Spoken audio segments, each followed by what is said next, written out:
Okay guys, welcome to your next tutorial on C# language, and in this we're just going to look at some operators, okay? I know I have to open logical ones, I said I will, and that will be next, okay? But just some operators first before we go into that.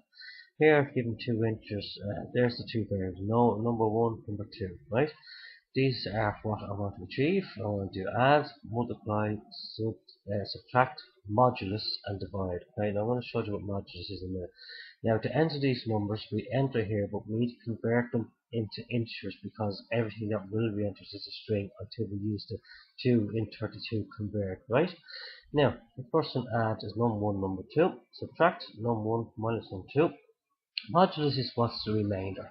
So here's just for example, if I had 11 divided by 7, that goes input once and the remainder is stored. So that's what modulus is, okay?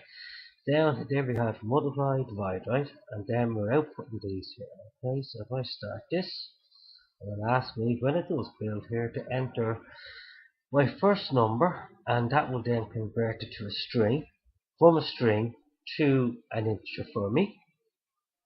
Then it will ask me for the second number.